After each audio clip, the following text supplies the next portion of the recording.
5. Acho que não precisaria nem ler, né? Que os irmãos sabem de cor. Salmo 119, versículo 105.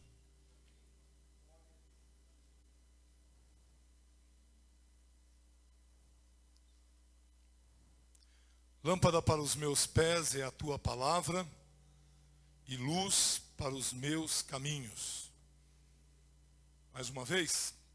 Lâmpada para os meus pés é a tua palavra e luz para os meus caminhos.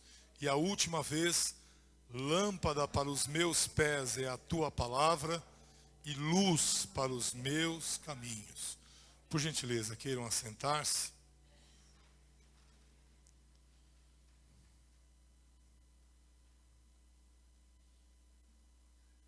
Gostaria de começar essa mensagem fazendo uma pergunta para os irmãos.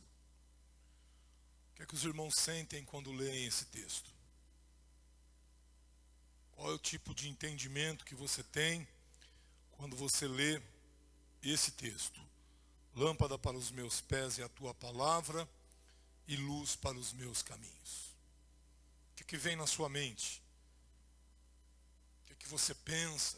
Como é que você analisa esse versículo? Como é que você reflete sobre este versículo?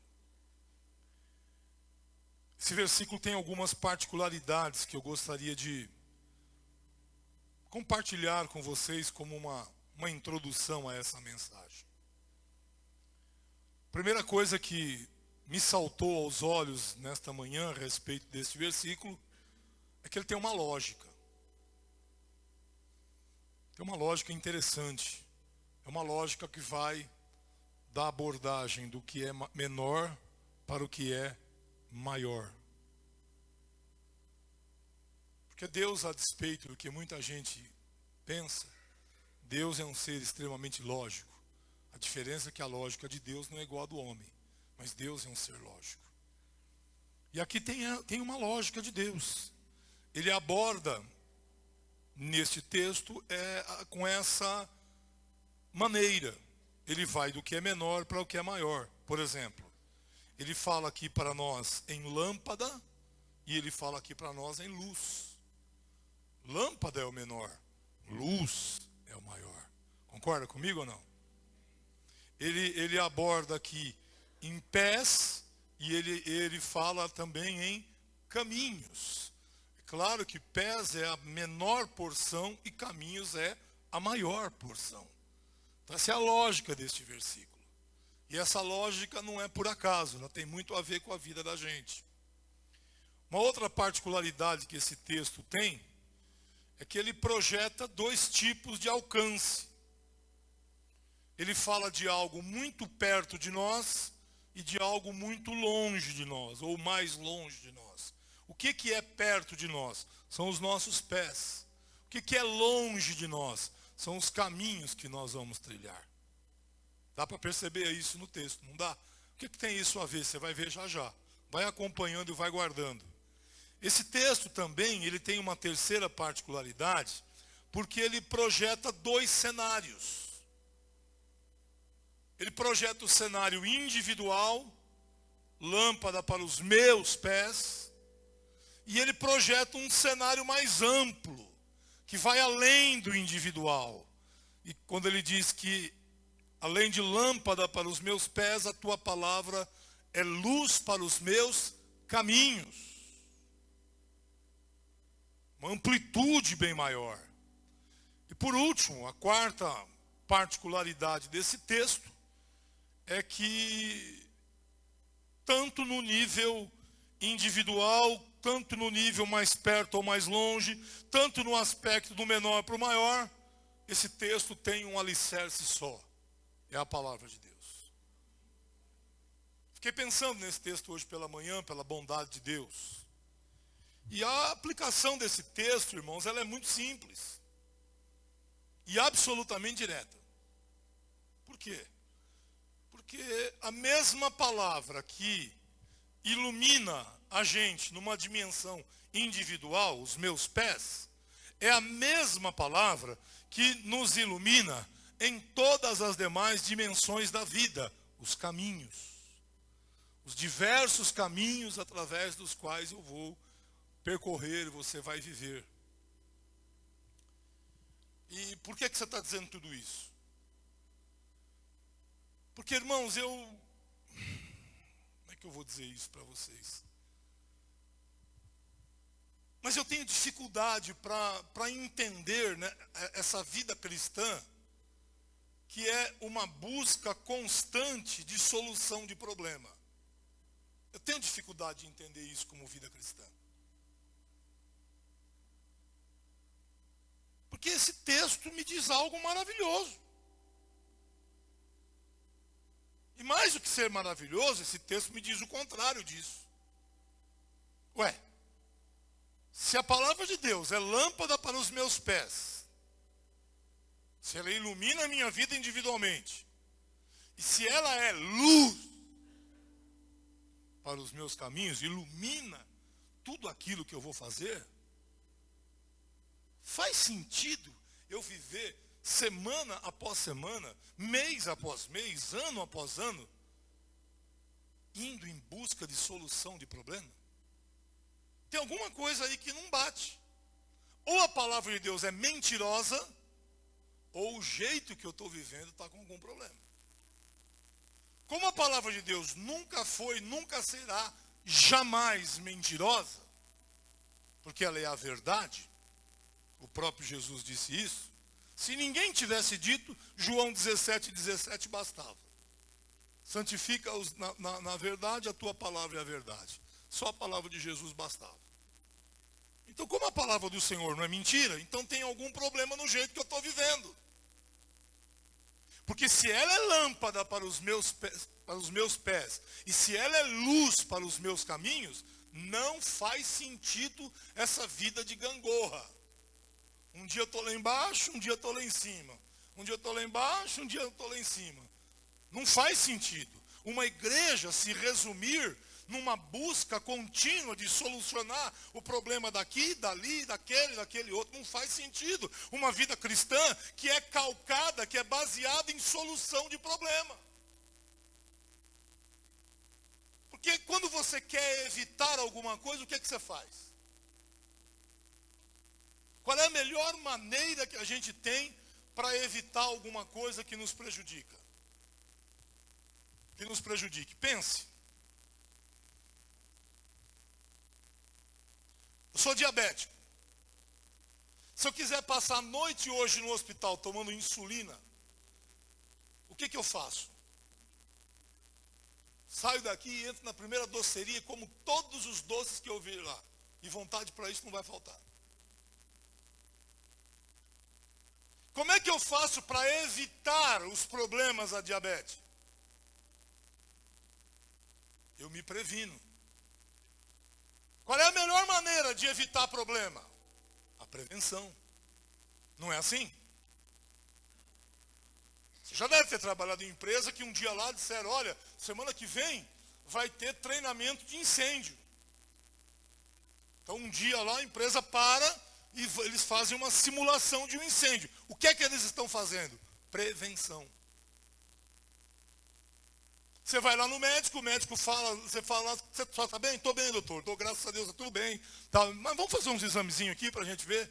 Aí ele passa ali a listinha. O que ele está fazendo? Ele está prevenindo.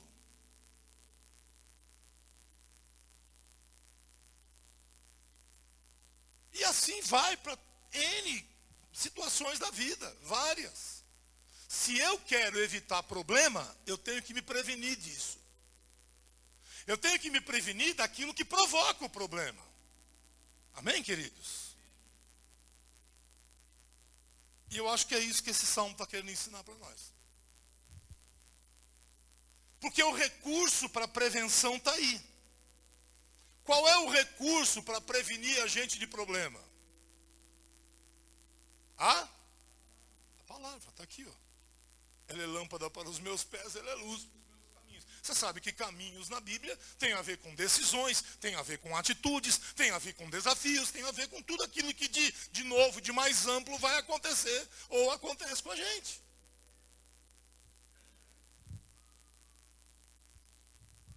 Então eu fiquei pensando nisso. Falei, Senhor, alguma coisa não deve estar certa.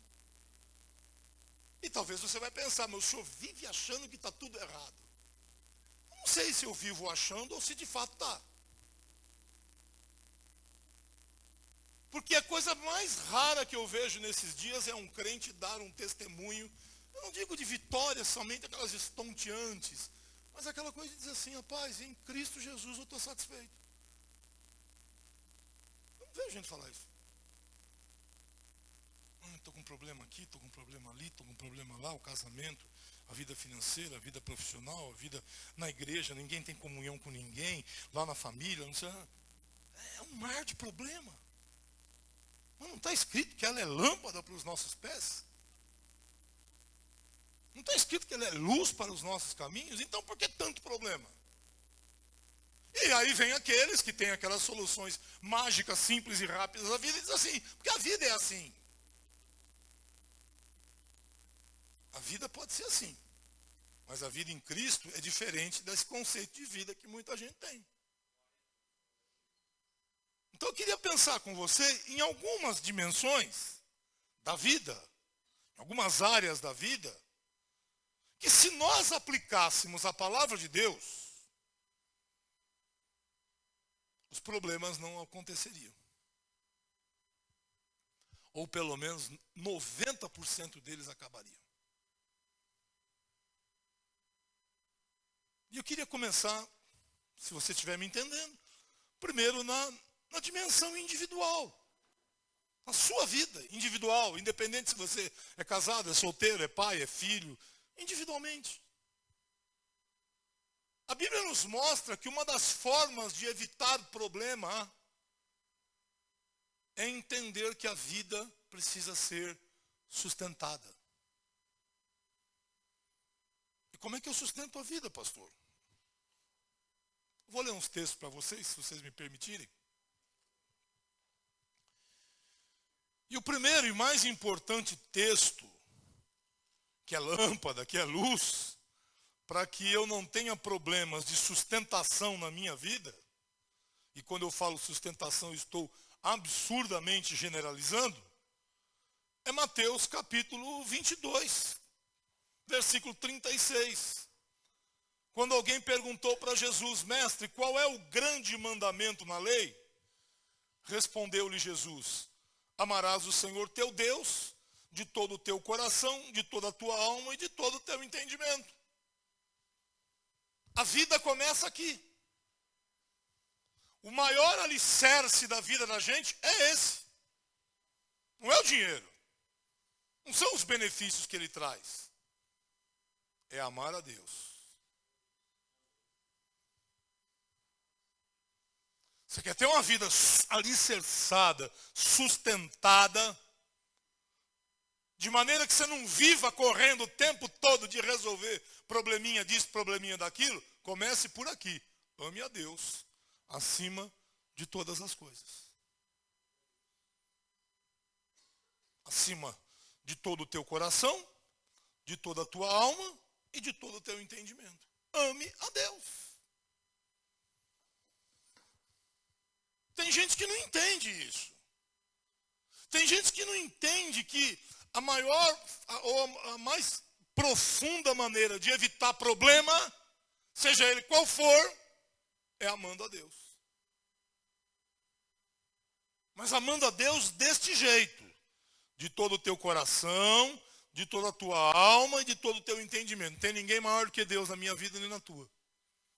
Esse é o primeiro ponto. E como é que eu sei disso? Porque a palavra está dizendo para mim. Ela está sendo, agora que você está ouvindo esse versículo, ela está sendo luz para os teus pés. Aliás, lâmpada para os teus pés.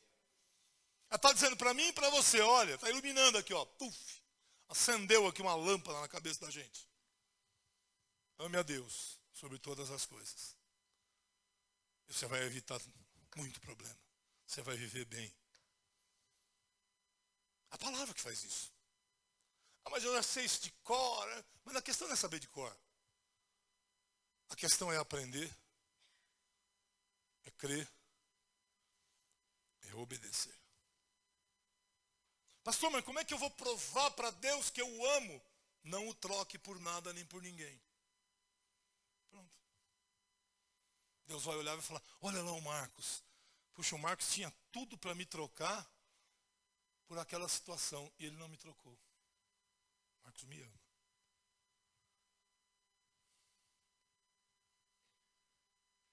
Olha, o Marcos tinha, ele podia gastar aquele tempo dele com tanta coisa. Ele preferiu gastar comigo. O Marcos me ama. Olha, o Marcos podia pegar aquele dinheiro dele e investir num monte de coisa, mas o Marcos pegou aquele dinheiro dele e investiu na minha obra. O Marcos me ama. Todo mundo virou as costas do Marco por minha causa. E o Marco continua junto comigo. O Marco me ama.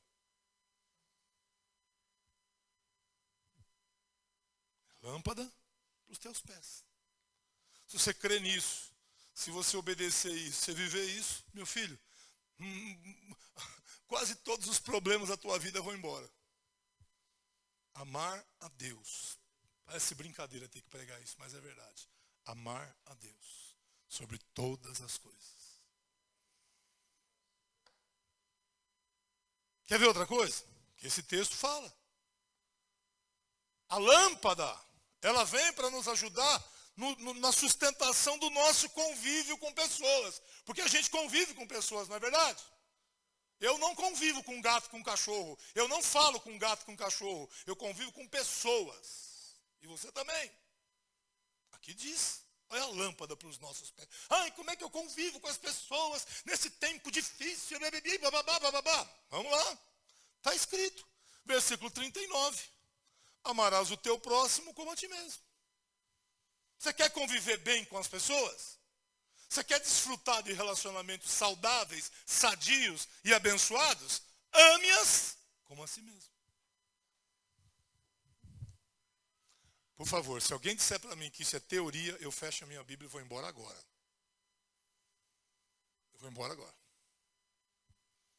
A Bíblia não é teoria. A Bíblia é a nossa regra de fé e prática. Fé não tem nada a ver com teoria e prática não tem nada a ver com teoria.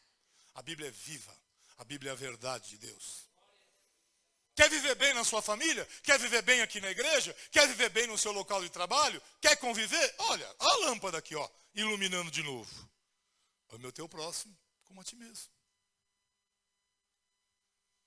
Pastor, mas a vida não é só amar a Deus e amar o próximo. Não é mesmo, você tem toda a razão. Como é que fica o meu equilíbrio interno? A Bíblia tem resposta para você. Você está vendo como ela é lâmpada? Ah, pastor, mas isso tudo eu já sei. Que bom, vai saber de novo. Vai ouvir mais uma vez, vai decorar, vai guardar, vai fazer qualquer coisa que vai melhorar a sua vida. Provérbios capítulo 4, no versículo de número 20 ao 23. Quer ter equilíbrio emocional? Quer ter equilíbrio na alma? Quer ter equilíbrio na vida como um todo? Aí, ó. Lê comigo aí que você vê só. Filho meu, Provérbios 4:20, perdão. Filho meu, atenta para as minhas palavras. Aos meus ensinamentos inclina os ouvidos. Não os deixes apartar-se dos teus olhos. Guarda-os no mais íntimo do teu coração. Porque são vida para quem os acha e saúde para o seu corpo. Sobre tudo que se deve guardar, guarda o coração, porque dele procedem as fontes da vida. Olha, meu irmão, eu não estou aqui para brigar com ninguém e nem para discutir com ninguém. Mas se alguém quer ter saúde emocional, pega esse versículo e põe em prática. Mas é tão simples assim. Meu irmão, Deus deixou a palavra simples assim para nós, porque a gente jamais entenderia a palavra dele no nível dele. A simplicidade da palavra é proporcional à nossa capacidade de entendimento dela.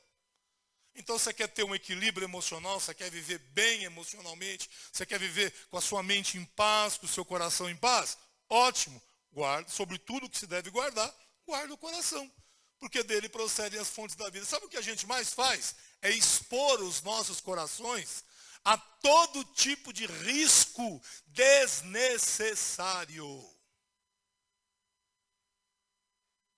Desnecessário. Aí a lâmpada nos pés, ó. Está ensinando para a gente. Quer viver bem? Quer viver em paz? Quer sorrir? Quer se alegrar? Quer estar em perfeita harmonia com você mesmo? Com Deus? Com as pessoas? Guarde teu coração. Isso quer dizer o seguinte: cada vez que esse sujeito sujo, imundo, chamado Satanás, for querer lançar no teu coração qualquer coisa que está fora da palavra de Deus, guarde o teu coração. Aqui não. Aqui não tem lugar para maus presságios. Aqui não tem lugar para fofoca, aqui não tem lugar para palavras maldosas, aqui não tem lugar para palavrão, aqui não tem lugar para nada disso, Satanás. Aqui não tem lugar para inveja. Some daqui, Satanás. Porque está escrito na palavra que aqui no meu coração tem que habitar ricamente a palavra de Cristo. Pronto. Amados, a maior parte das pessoas doentes emocionais foram pessoas que permitiram que os dardos inflamados do diabo entrassem em seus corações. Não acreditam que podem ser felizes, não acreditam que podem ser pessoas realizadas, não acreditam que podem ser pessoas que cresçam, porque o diabo pôs uma semente lá dentro, que alguns dão o nome de complexo, que outros dão o nome de trauma de infância, que outros dão o nome de desvio de conduta. Dê o termo que você quiser dar, se você guardar o teu coração, você vai se preservar. Como é que você sabe disso? A lâmpada para os pés está iluminando você e a mim. Você pensa que na minha mente não vem um monte de pensamento? Dos mais agradáveis aos mais horrorosos. O que eu faço com os agradáveis? Porque a lâmpada me ensinou. Eu guardo o que é bom. E o que eu faço com o que não é bom? Jogo fora. Arreda, Satanás. Não tenho parte com você. Você já disse isso alguma vez na sua vida? Então, você guardou o teu coração. O problema é que quando o coração está exposto, entra tudo. A pessoa vai dando crédito a tudo. Saiu do serviço hoje, alguém diz para ele assim: olha, você é um incompetente. Olha, você não é ninguém. Ou saiu de casa e alguém disse coisas horrorosas. Meu filho, você tem duas escolhas. Ou você dá ouvido às pessoas, ou você dá ouvido a Deus. Se você der ouvido a Deus, teu coração vai ficar guardado. Eu posso ser incompetente para você, eu posso não prestar para você, eu posso ser o pior cara do mundo para você, mas Jesus me ama. E isso é o que me basta. É isso que eu queria que os psicólogos e psiquiatras entendessem. Que tem muita cura para as pessoas em guardar o coração. Isso é o que a palavra faz com a gente. Quando a gente aprende isso, vem a tristeza? Vem. Mas é como disse uma vez o irmão Nascimã aqui, na sua simplicidade. Ele disse assim: tristeza e problema é como visita. Tem que ir embora logo. É isso mesmo. Não, eu fico ali cozinhando. Porque há 32 anos atrás aconteceu isso. E desde lá para cá, um dia uma moça aqui me falou que fazia 5 anos que ela guardava no coração dela uma frase que a cunhada tinha dito para ela. E ela já estava num jeito que ela não podia nem olhar na cara da cunhada. Eu falei: sabe o que faltou para você? Guardar o teu coração. Aí o diabo pegou o lixo dele e pôs aí dentro do seu coração. E você está alimentando seu coração de lixo. Paciência. Agora, se você chegar diante de Deus e se posicionar e pedir para Ele: Senhor, tira isso do meu coração, guarda, me ajuda a guardar o meu coração, você vai ver como a tua vida é diferente. Passou uns dias, ela veio falar comigo: pastor, que coisa linda, pastor. Eu fiz aquilo que o Senhor fez. Não, eu não, a palavra mandou fazer. Ela é a lâmpada. Nós nos perdoamos, nós nos abraçamos. E olha, nós somos hoje como se fôssemos duas grandes amigas de longas datas. Falei: é isso que a palavra de Deus faz. Por isso que ela é lâmpada para os nossos pés. Essa dimensão individual. Eu estou citando alguns só. Podia citar muito mais, porque a Bíblia fala muito mais. Mas, por exemplo, na dimensão familiar, ela é lâmpada? Ela é lâmpada. Quer ver uma coisa? Veja, por exemplo, como a palavra de Deus nos ensina respeito. Essa palavra que está praticamente apagada em todos os relacionamentos. Em casa, Filho fala com o pai do jeito que dá até medo, pai fala com o filho do jeito que dá... Na igreja, a ovelha fala com o pastor, pastor fala com a ovelha. Misericórdia, respeito parece que jogaram fora. É como se nós vivêssemos numa sociedade que não precisa ter respeito. Na rua, então, nem se fala. Na rua parece que um quer matar o outro. Olha o que a Bíblia fala para você e para mim, na dimensão familiar, essa questão do respeito, que vocês conhecem bem, eu só vou ler para relembrar. Êxodo capítulo 20, versículo 12. Honra teu pai e tua mãe, para que se prolonguem os teus dias na terra que o Senhor teu Deus te dá. Isso aqui não vem com essa conversa que é Velho Testamento, não, porque isso aqui se repete no Novo. É mandamento com promessa. O que está acontecendo? A lâmpada está iluminando. Então você está lá quebrando o pau com seu pai, quebrando o pau com a sua mãe, então está na hora de você parar para pensar e ver que se você honrá-los, os teus dias vão se prolongar. Quem é que me ensina isso? É a palavra de Deus. Não é o WhatsApp, não é o Google, é a palavra de Deus. Lá vem o Senhor implicar com isso. Eu implico mesmo, porque isso não é bom para a tua alma. E mais do que aplicar, eu queria te ajudar a olhar para isso de uma forma diferente. Na dimensão familiar ainda, a lâmpada nos ensina que nós devemos cuidar da família. Veja lá, 1 de Timóteo, capítulo 5, verso 8. Ora, se alguém não tem cuidado dos seus, e especialmente dos da própria casa, tem negado a fé e é pior do que o descrente. Então, se você está cuidando mal da tua família, ou eu, o que eu tenho que fazer? A lâmpada está me iluminando e está me dizendo, meu filho, cuida bem da tua família, cuida bem da tua casa. Porque se você não fizer isso, você está negando a fé. Se você não fizer isso, você está sendo pior do que o descrente. É a lâmpada nos iluminando. Estou só exemplificando alguma coisa, pincelando alguma coisa, porque tem muito mais. Quer ver outra coisa? A lâmpada nos ensina, se nós temos filhos, a darmos direção para os filhos. Vocês conhecem? Já até talvez saibam o texto que eu vou falar. É Provérbio 22, 6. Ah, eu não sei como educar meu filho. A Bíblia te ensina. A lâmpada te ensina. Louvado seja o nome do Senhor. Ensina a criança no caminho que deve andar. E ainda quando for velho, não se desviará dele. Irmãos, a questão não é o quanto tempo você ora. A questão não é o quantos dias você jejua. A questão é o quanto você e eu vivemos a palavra de Deus. É a Bíblia que determina tudo que diz respeito à nossa vida como crente, irmãos. É a Bíblia que nos ensina como é que a gente se relaciona com Deus, como é que a gente se relaciona com as pessoas, como é que a gente serve, como é que a gente trabalha, como é que a gente lida com as forças infernais. É a Bíblia. É a lâmpada. Nos ensina aqui, ó. O que você tem que fazer com o teu filho? Ensina no caminho que deve andar. Qual é o caminho que você tem ensinado? Qual é o caminho que nós temos ensinado nossos filhos? Ai, meu filho dá tanto problema. A tua observação não está boa. Ela está um pouco desfocada. Veja qual é o caminho que você está ensinando para ele. Se você corrigir esse caminho, o problema corrige. É aquilo que eu falei, a prevenção. A prevenção.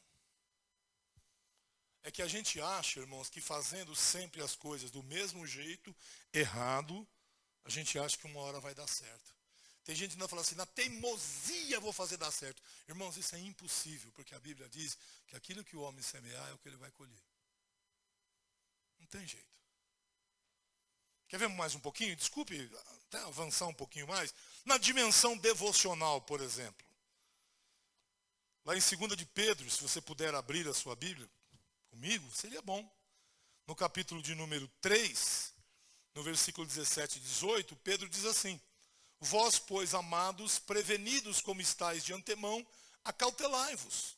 Não suceda que, arrastados pelo vento desses insubordinados, descaiais da vossa própria firmeza. Antes, crescei na graça e no conhecimento de nosso Senhor e Salvador Jesus Cristo. A Ele seja a glória, tanto agora como no dia eterno. Aí, ó. Olha a lâmpada nos ensinando como é que a gente fica firme, Luiz. É assim, crescendo na graça e no conhecimento do Senhor.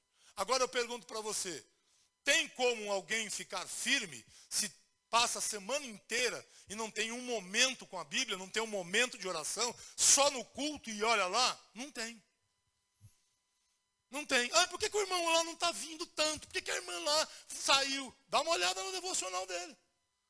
É um devocional às escuras. E tudo que a gente faz às escuras, vocês vão de concordar comigo, é complicado, não é? Das coisas mais simples. Tenta achar uma roupa no escuro. Tenta achar um par de meias lá no escuro. Você não quer acordar a sua esposa, vai lá, né? Possivelmente você vai sair com um pé de outro. Tudo que é feito no escuro é mal feito. Não leva a bom propósito. Se você acredita que dá para viver a vida com Deus na escuridão da falta de devocional, então você não pode jamais ter medo de passar por uma cirurgia no escuro. Porque o risco da falta de uma vida devocional é maior do que o risco de alguém numa cirurgia sendo feita sem luz. Pagou a luz do hospital. Faz aí. Vamos no cheiro aqui, vamos no tato. Isso aqui deve ser o coração. Então, corta um pouquinho mais para cá. Mas por incrível que pareça, 90% dos crentes estão vivendo exatamente assim. Não começam o dia na presença do Senhor, começa o dia na presença do Deus, o WhatsApp. Para ver qual é a última besteira da noite. Para ver quem é que colocou a última idiotice da noite para eu dar um pouco de risada. Querido, nós não precisamos de risada, nós precisamos de alegria. E alegria você não encontra no WhatsApp, você encontra somente na palavra e em Cristo Jesus. Você já viu gente que não cresce, está 200 anos na igreja e não amadurece nunca? Pois a lâmpada nos ensina. Veja comigo no Salmo capítulo 1, versículo de 1 a 3, que você conhece. Esse texto fala de maturidade cristã. De gente que conheceu a Jesus e está crescendo. Crescendo em santidade, crescendo em serviço a Deus. Irmãos, eu vou dizer uma coisa para você. No céu não tem lugar para crente que sabe que deveria crescer e prefere não crescer. Não se iluda com isso. Não se iluda, porque no céu não vai ter lugar do palácio para os mais crentes e do quintal velho para os menos crentes. No céu não existe isso. Não existe. Recomendação da lâmpada para nós, da palavra de Deus. Bem-aventurado o homem que não anda no conselho dos ímpios, não se detém no caminho dos pecadores, nem se assenta na roda dos escarnecedores. Antes o seu prazer está na lei do Senhor, na sua lei medita de dia e de noite. Ele é como árvore plantada junto à corrente de águas, que no devido tempo dá o seu fruto e cuja folhagem não murcha, e tudo quanto ele faz será bem sucedido. Pastor, ora por mim que eu comprei uma casa e não deu certo. Eu não tenho cara de milagreiro e nem quero ser. Por que não foi orar antes? A palavra do Senhor nos ensina a fazer isso. Se eu comprei aquele carro ali, paguei 2 parcelas, e rapaz, está quase indo embora já. Com busca e apreensão. Você orou antes? Não, pastor, isso aí não precisa orar. Toda a nossa vida está nas mãos do Senhor. Tudo. Tudo. A Bíblia está dizendo aqui. Que o homem que não anda no conselho dos ímpios, não se detém no caminho dos pecadores, nem se assenta na roda dos escarnecedores, tem o seu prazer na lei do Senhor, na sua lei medita de dia e de noite. Isso aqui é maturidade. Ele é como a árvore plantada junto à corrente de águas, que no devido tempo dá o seu fruto, e cuja folhagem não murcha, e tudo quanto ele faz será bem sucedido. Jesus chamou a gente para crescer, meus irmãos. Ele não chamou a gente para a gente ficar assim. Ou assim.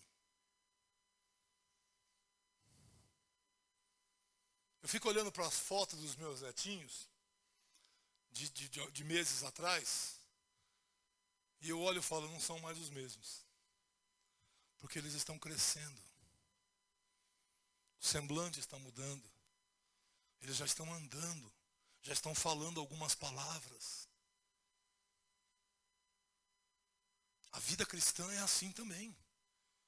Precisa ter crescimento. Para poder vir o quê? Com o crescimento, a maturidade. maturidade. Falaram tal coisa de mim, não venho mais na igreja. Não sei o que, estou entregando tudo. Não sei o que, estou desistindo de tudo. Não sei o que, estou jogando tudo pela janela. Não sei o que, estou acabando com o meu casamento. Não sei o que, eu vou pedir a conta. Isso é gente imatura. Gente imatura só faz besteira, você já percebeu? Gente imatura no ministério é uma tragédia para o ministério. Gente imatura numa família é uma tragédia. Vende o que não pode vender, compra na hora que não pode comprar, faz tudo errado. É movido por emoções, é movido por... Morrido não, né? Ainda que se bobear acaba morrendo. É movido por tanta besteira, irmãos. Com Jesus a vida é tão maravilhosa que a gente o conhece, começa a crescer e ele vai nos conduzindo para a maturidade. Da onde vem essa maturidade? Da lâmpada. Nela medita de dia e de noite. Aleluia. Capacitação. Crentes para servirem a Jesus. Ou você está naquela ideia que eu sou crente de banco. Irmãos, inventaram coisas na igreja há anos atrás que perduram até hoje, fazendo um mal terrível para a igreja do Senhor. Não, o Senhor nos capacita, queridos. E através da sua palavra, Ele vai nos levar da maturidade para uma capacitação ainda mais preciosa. Em Efésios capítulo 5, verso 18, o Senhor diz: e não vos embriagueis com vinho no qual há dissolução, mas enchei-vos do Espírito. Em Efésios capítulo 6, 10 e 11 ele diz: quanto ao mais, sede fortalecidos no Senhor e na força do seu poder, revesti-vos de toda a armadura de Deus, para poderdes ficar firmes contra as ciladas do diabo. Capacidade, poder. Tem cara que agora de noite manda o diabo para não sei aonde, e amanhã de manhã não consegue orar.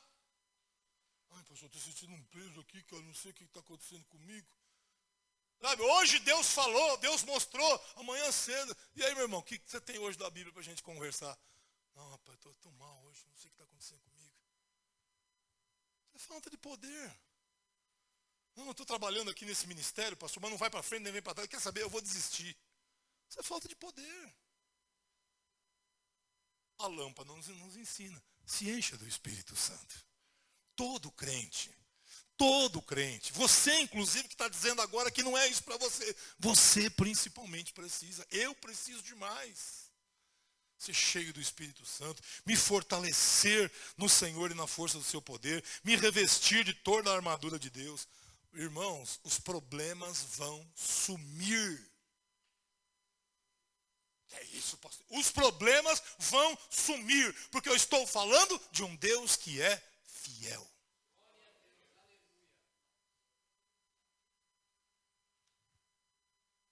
Quer ver na dimensão da igreja? Efésios capítulo 4 nos mostra a lâmpada de novo. Viu, irmãos? Para você saber que não tem igreja do pastor, igreja do grupo tal, igreja do grupo tal. Existe unidade. A lâmpada ensina isso. E tem muita gente que não aprendeu isso até hoje. E tem que aprender, porque unidade é coisa da igreja de Jesus e somente dela.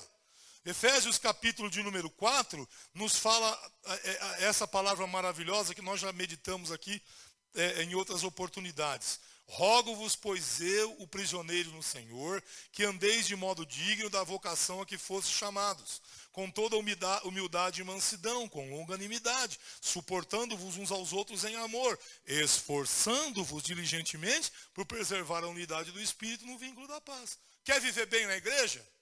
Pare de falar mal da igreja, pare de falar mal das pessoas. Cumpra isso que a Bíblia está falando. Primeiro, ande de modo digno. Crente fofoqueiro não anda de modo digno. Crente murmurador não anda de modo digno. Crente mentiroso não anda de modo digno. Então vamos andar de modo digno. Aí os problemas de divisão, de contenda, de diz que me diz que você viu a última, ai, aleluia, você não sabe. Essas coisas acabam.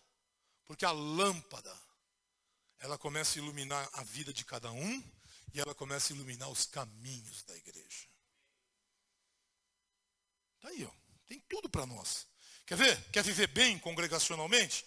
Olha aí, Filipenses capítulo 2, versículos de 1 a 5. Se há, pois, alguma exortação em Cristo, alguma consolação de amor, alguma comunhão do Espírito, se há entranhados afetos e misericórdias, completai a minha alegria, de modo que penseis a mesma coisa, tenhais o mesmo amor, sejais unidos de alma, tendo o mesmo sentimento. Nada façais por partidarismo ou vanglória, mas por humildade, considerando cada um os outros superiores a si mesmo. Não tenha cada um em vista o que é propriamente seu, senão também cada qual o que é dos outros. Tende em vós o mesmo sentimento que houve em Cristo Jesus. A igreja vai ser uma maravilha. Vai ser um lugar que você vai entrar e não vai querer sair. Por que às vezes a igreja se torna um lugar insuportável? Porque a gente não vive a Bíblia. Porque a gente vive como se não tivéssemos Jesus. Porque a gente briga pelas coisas que qualquer pessoa aí fora se mata em qualquer lugar. Enquanto que a Bíblia nos ensina aqui, olha, complete a minha alegria. Pense a mesma coisa. Ou seja, na mesma direção. Olhem todos para Cristo. Sigam o exemplo de Cristo. Agora a gente segue exemplo de gente tão ruim, irmãos. Não vale a pena. Quer ver outra coisa? Na dimensão congregacional, o serviço ao outro. Veja Romanos capítulo 12. É a lâmpada que está nos ensinando. Eu só estou citando aqui, mais nada. É a palavra de Deus que está mostrando para nós. Romanos capítulo de número 12, versículo 13. Compartilhai as necessidades dos santos, praticai a hospitalidade. 1 de Pedro capítulo 4, versículos 9 e 10.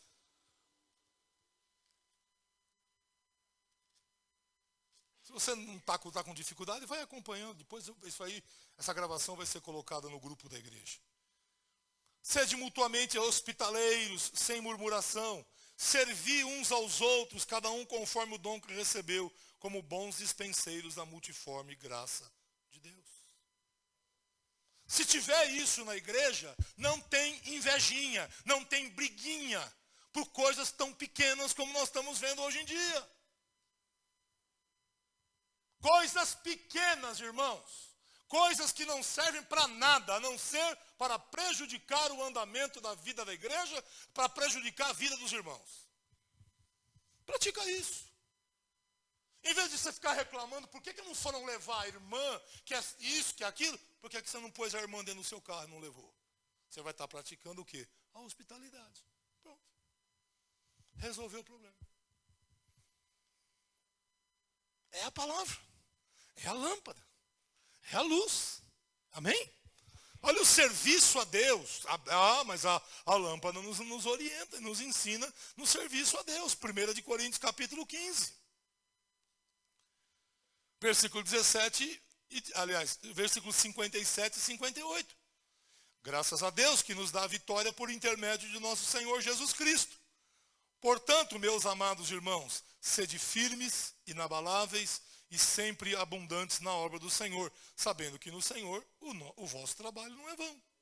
Por que ele está falando sede firmes, inabaláveis e sempre abundantes? Por causa da vitória que a gente recebe em nome do Senhor Jesus, é por isso. Se eu creio que eu recebi essa vitória de Cristo lá na cruz, eu não vou fazer o trabalho do Senhor quando eu quero, quando dá. Não, eu vou me esforçar, eu vou ser firme, eu vou ser inabalável, eu vou ser sempre abundante. Agora, quando a Bíblia fala, sabendo que no Senhor o vosso trabalho não será vão, significa que ele vai ter resultado. Porque coisa vã não tem resultado. Agora, o que não é vão, tem resultado. É a palavra de Deus nos orientando na vida congregacional. E terminando a parte congregacional, esse texto é um texto que muita gente precisava ouvir e muita gente precisava pôr em prática. Hebreus capítulo 10, versículo 25. Não deixemos de congregar-nos como é costume de alguns. Antes, façamos admoestações e tanto mais quanto vedes que o dia se aproxima.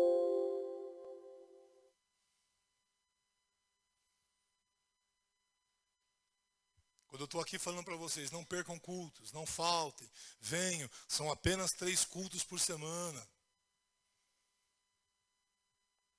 Eu estou exercendo o que a lâmpada mostra para mim e para você. Não deixe de congregar. Quanto mais o dia do Senhor vai se aproximando. Amém, querido? E por último, na dimensão social, eu falei da familiar, devocional, congregacional, social. Efésios capítulo 5.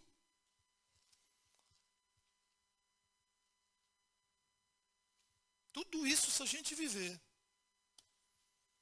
Você vai dizer assim, cadê onde foram parar os problemas? Você vai dizer, a visita foi embora. Efésios 5, 1 e 2. Sede, pois, imitadores de Deus, como filhos amados.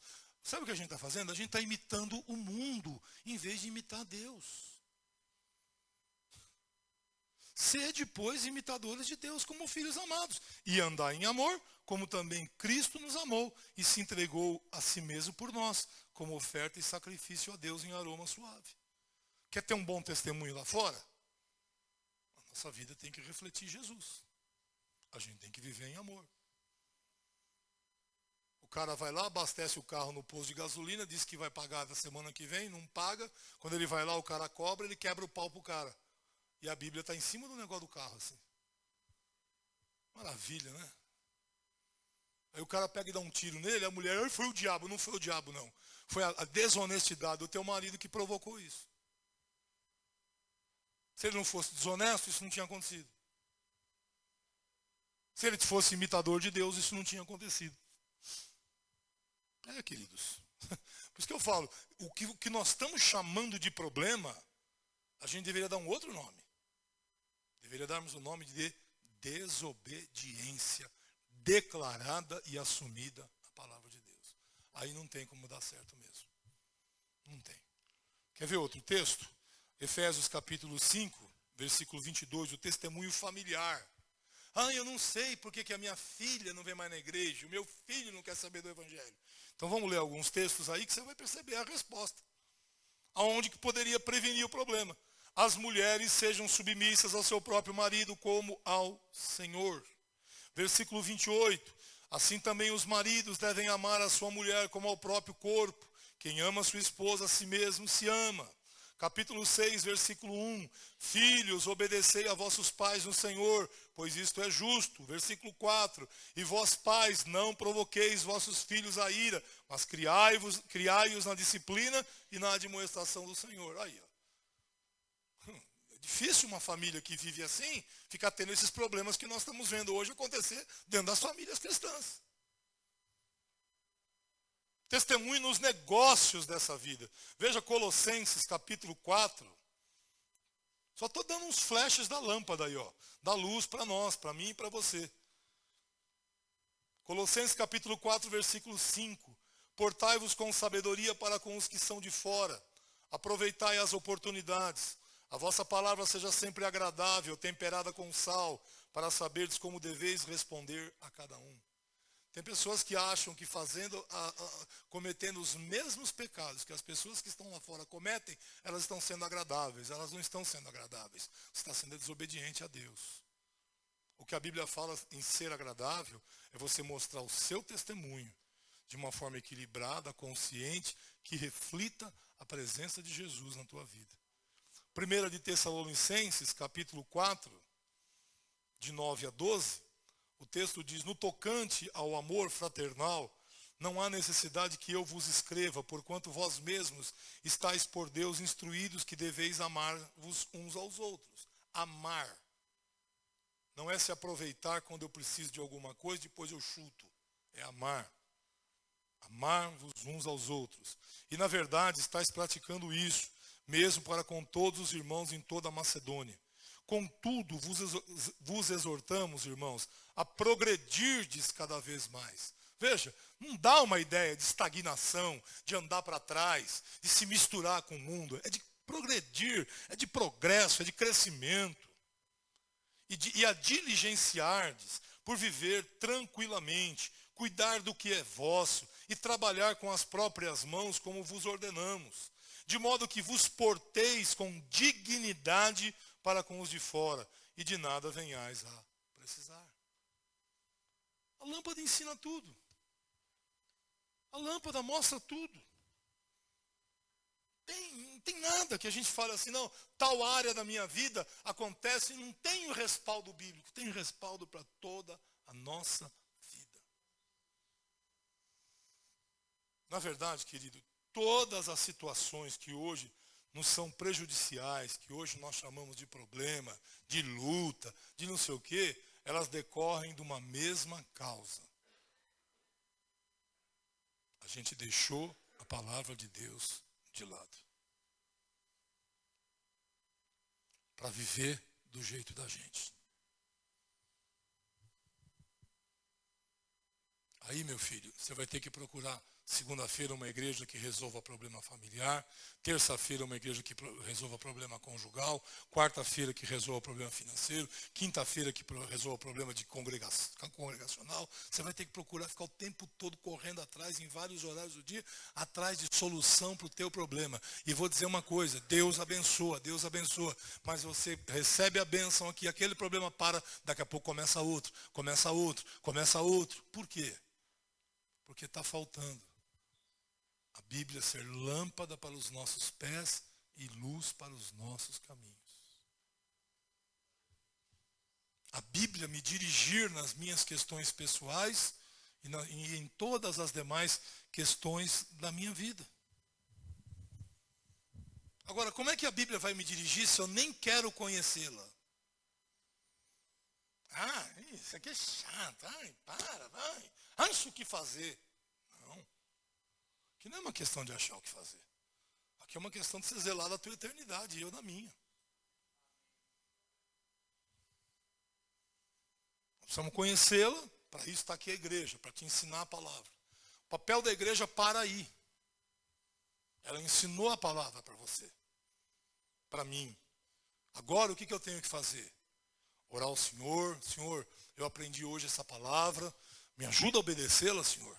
Me ajuda a vivê-la, Senhor. Eu não quero saber se A, B, C, D ou E estão vivendo. Eu quero saber de mim. Porque às vezes eu olho umas mensagens que aparecem aqui nesses grupos aqui, eu fico olhando assim, eu falo, eu não vou nem responder. Que se eu fosse responder à altura que eu deveria responder, eu acho que eu arrumaria problema e não vai resolver nada isso.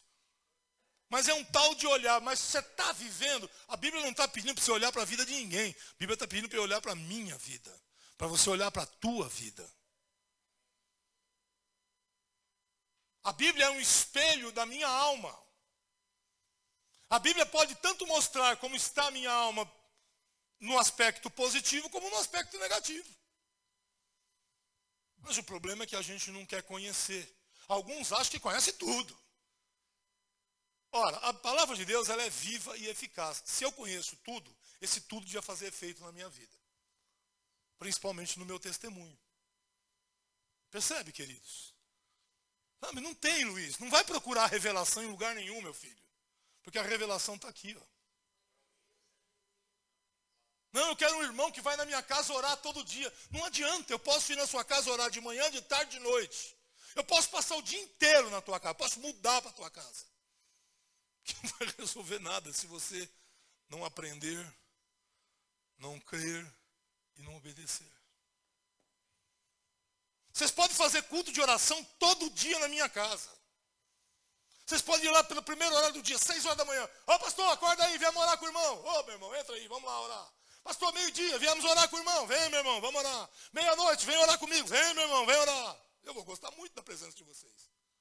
Mas se eu fechar o meu coração para essa palavra, as suas orações não vão resolver nada. O quê? Você está dizendo que oração não tem poder? Meu filho, oração sem Bíblia, meu irmão, é grito no escuro, meu amado. Nós temos que orar em cima do que a Bíblia diz, porque Deus age em cima do que Ele falou. Eu já ensinei para vocês aqui um monte de vezes. Quando você for orar sobre alguma situação, peça a Deus uma palavra da parte dele, que trate aquela situação, ore sobre aquela palavra. Não é cobrando a Deus, Senhor, eu te louvo, porque sobre essa situação de enfermidade, aqui está um texto teu, uma palavra que o Senhor me deu hoje, e eu te bendigo por isso, e eu te peço que essa palavra seja uma verdade na minha vida, me ajuda a vivê-la, me ajuda a obedecê-la. Eu quero ver se a sua vida continua igual. Eu duvido. Não continua, porque ela é viva. Ai, pastor, olha aí, porque a minha filha está indo mal no casamento. Seu filho, meu filho. Meu querido, buscou a direção de Deus? Não, foi e fez. Agora, filho, aguenta com o que foi, com o que fez. É problema que vai acumulando, irmãos. Eu vou dizer uma coisa para vocês. Deus é poderoso. Amém, irmãos? Já vou terminar para vocês irem embora. Mas a gente é limitado. E problema cansa. Problema cansa o corpo, cansa a mente, desgasta relacionamento. Até quando vai ficar assim? Não, eu fiquei sabendo que começou uma campanha na casa da irmã Chiquinha para resolver o problema que ninguém resolve. Vai lá, faz oração com a irmã Chiquinha lá, fica à vontade. Mas se você não aplicar a Bíblia na tua vida, coitada da irmã Chiquinha, vai ter que fazer campanha até morrer por você e não vai resolver.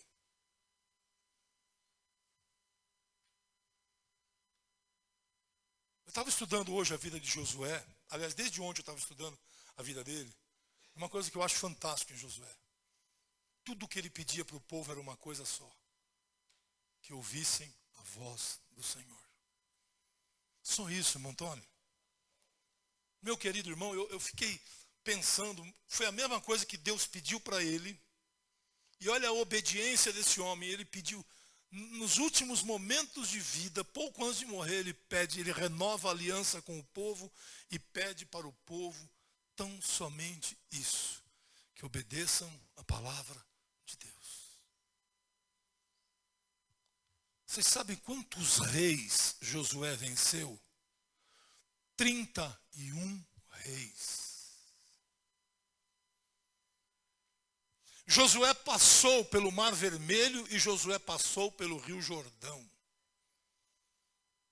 Porque se é verdade que Josué tinha a mesma idade ali de Caleb, na saída do Egito, ele estava com mais ou menos 40 anos. E deve ser verdade, porque já um pouquinho mais adiante, Moisés manda Josué lutar com os amalequitas. E Josué não ia mandar um menino de 10 anos lutar com o amalequita. Tinha que ser alguém com experiência. Era só isso que ele pedia. Ouçam a voz do Senhor. Obedeçam a palavra do Senhor. Aquilo que Moisés ensinou, permaneçam firmes. A geração de Josué foi uma geração vencedora. E algo que me chamou muito a atenção, irmãos, na história da vida de Josué, no final do livro, né, que leva o seu próprio nome, não precisa abrir não, eu leio para vocês. No último capítulo, que é o 24, no verso 31, diz assim: serviu, pois, Israel ao Senhor todos os dias de Josué e todos os dias dos anciãos que ainda sobreviveram por muito tempo depois de Josué e que sabiam todas as obras feitas pelo Senhor a Israel. Josué deixou um legado de obediência à palavra de Deus. Josué ensinou aquele povo a crer e a viver a palavra de Deus. Aquele povo viu Jericó ruindo. Aquele povo entrou na terra de Canaã. Aquele povo viu o Senhor expulsando aquelas 7 nações que tinham lá dentro. Aquele povo tomou posse das heranças que o Senhor prometeu. Josué dividiu a terra entre eles. E eu fiquei pensando, me chamou a atenção, foi isso. A única coisa que Josué pedia para eles era que eles obedecessem ao Senhor. E mais nada. Então é sinal que esta palavra tem poder, queridos. Essa palavra tem poder. Aleluia. Ele morreu e o povo continuou servindo a Deus com integridade. E Deus continuou abençoando o povo. Seria diferente conosco? Você acha que Deus faria diferente conosco? Nós estamos ali obedecendo a Ele. Nós estamos ali dando crédito, dizendo: olha, Senhor, lâmpada para os meus pés e a tua palavra, e luz para os meus caminhos. Será que Deus vai nos desamparar? O silêncio de vocês é sim, Deus vai desamparar? Não, Deus não vai desamparar. Pastor, mas vai ter problema, vai ter. Mas não problemas que nós provocamos pela nossa desobediência. Pastor, mas o diabo não vai vir contra nós? Ele vai. Mas porta do inferno jamais prevalecerá contra a igreja de Jesus. O que não dá, irmãos, é a gente ficar, desculpe eu usar esse termo, mas é um termo muito forte, mas eu acho que você vai entender o que eu quero dizer. Ficar rastejando na vida cristã, quando nós podíamos viver totalmente plenos da graça e do poder de Jesus. Pastor, mas e os pastores estão se matando? Olha o que está faltando na vida deles. Porque eu não posso ter a Bíblia para pregar para vocês. Em primeiro lugar, a Bíblia tem que ser verdade para mim. E por favor, Marcos, se não chegou nessa aula ainda, quando chegar, diga isso para os nossos alunos. Antes de você se preocupar em pregar, se preocupe em conhecer para obedecer a Bíblia. A Bíblia tem que ser verdade para mim primeiro, missionário, do que para missionários que estão aqui, do que para o povo. Quando você faz da Bíblia verdade só para o povo, a tua pregação não tem efeito nenhum. A Bíblia tem que ser verdade para mim. A Bíblia tem que ser verdade para você. Eu queria tanto ver minha família salva. Faça dessa palavra a tua verdade e você vai ver tua família salva. Que essa palavra seja lâmpada para os teus pés. Seja lâmpada para os meus pés. Seja luz para os nossos caminhos. Vai tomar decisões. Precisa. A vida leva a gente a ter muitas decisões. Meu querido, não tome nada, nenhuma decisão, nenhum passo fora da Bíblia, meu amado. Porque não vai dar certo. Está jogando praga? Não estou jogando praga, é a verdade. Deuteronômio 28, leia lá. Não existe como a gente ser feliz, ser abençoado, ser vitorioso, sem a palavra do Senhor, sendo luz, sendo lâmpada e sendo luz para a nossa vida. Não tem como. E quem insiste nisso, meu filho, você pode ganhar o mundo inteiro, mas você vai perder tua alma. Não adianta nada. Não adianta nada. Eu ganhei tudo. Tudo que eu podia ganhar. Aí o Neymar ganhou tudo que ele podia ganhar também. Aí, ó. Ah, pastor, já vi a notícia, não vai dar em nada. Não precisa dar em nada. Basta a vergonha. Basta a vergonha. Meu Deus. Que baixaria. Moço tão jovem. Tinha tudo para viver de uma forma tão preciosa. Percebe? Quanta gente está assim. Vem na igreja para arrumar problema com o irmão, para arrumar problema com o pastor, para arrumar problema com a irmã, para arrumar problema, para fofocar daqui, para fofocar dali, para jogar intriga aqui, para jogar intriga ali. Pelo amor de Deus, vive a palavra. A igreja deixa de ser um jardim seco para ser um jardim regado pelas águas do Espírito Santo. Viva a palavra, tua casa vai ser uma maravilha. Viva a palavra, o teu emprego vai ser uma maravilha. Em todos os sentidos. Deus vai te prosperar? Vai sim. Eu creio muito que Deus prospera os filhos dele. Mas viva a palavra. A minha prosperidade nunca será maior do que ele. Eu nunca vou dar para os meus bens aquilo que eu dou para ele. Eu o amo de todo o meu coração, de toda a minha alma e de todo o meu entendimento. Que Deus possa te abençoar